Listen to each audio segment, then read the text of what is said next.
imagine qu'il y est. Oui. Quand on fait notre pansement, logiquement, il faut qu'on garde toujours appuyé. J'ai une bande, je dois la laisser appuyer, je dois faire le tour. Donc là, vous n'allez jamais y arriver. On appuie. Et on appuie. Et là, vous allez voir que la bande serrée, quand vous allez le faire, il sort. D'accord. Donc on va faire quoi? Autour du bassin. On va les passer sous le chien.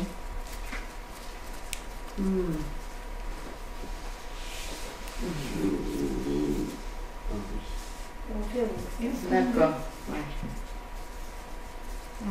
Je suis assistante vétérinaire depuis 18 ans sur Limoux et j'ai pu remarquer dans le cadre de mon travail qu'il y avait des situations d'urgence chez les animaux qui auraient pu être améliorées si les propriétaires avaient un minimum de connaissances pour savoir réagir en cas d'accident sur leur chien ou sur leur chat. Ça a une double importance pour moi parce que déjà voir la détresse animale c'est compliqué, mais c'est encore plus compliqué pour moi de voir la détresse et la culpabilité des personnes qui n'ont pas su réagir face à la situation critique de leur chien ou de leur chat. Et de pouvoir donner ces formations, de pouvoir donner confiance aux gens, de seulement savoir ce qu'ils peuvent faire pour pouvoir améliorer la situation avant d'arriver chez le vétérinaire, c'est déjà pour moi vraiment important. Donc pour pallier à ça, j'ai découvert ces formations de premier secours canin-félin.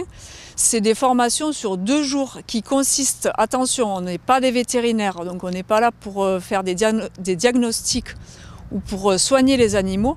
On est là tout comme en premier secours en humaine finalement, pour apprendre les premiers gestes de maintien de l'animal et même les gestes de prévention parce que c'est très important aussi dans certaines situations pour aller amener notre animal dans les meilleures conditions chez le vétérinaire et permettre qu'il y ait moins de séquelles ou qu'il soit même sauvé. On organise ça sur 2 jours. Il y a un programme assez complet qui va contenir de la législation, parce que c'est important de savoir ce qu'on a le droit de faire et ce qu'on n'a pas le droit de faire. Ça va contenir de la prévention, parce qu'il y a des situations où il faut savoir reconnaître très vite pour ne pas que ça s'empire, parce que le décès peut survenir très vite pour aller amener chez le vétérinaire.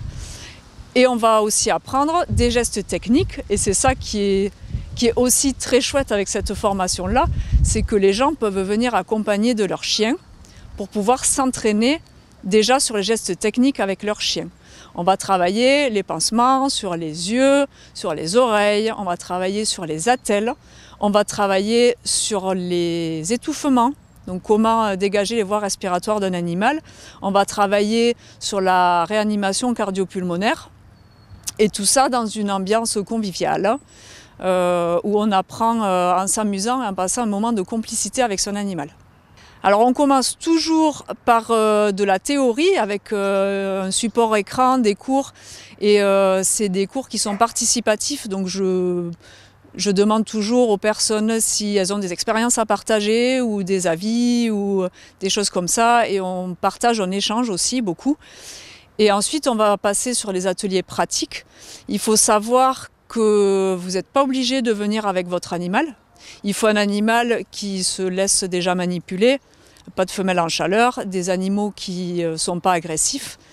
Et tout l'intérêt de cette formation, ça va être aussi non seulement nous de s'entraîner ou vous de vous entraîner à faire les gestes techniques, mais aussi à apprendre à l'animal à les tolérer. Parce qu'en cas d'accident, en cas d'urgence, on a du stress nous-mêmes, l'animal a aussi du stress.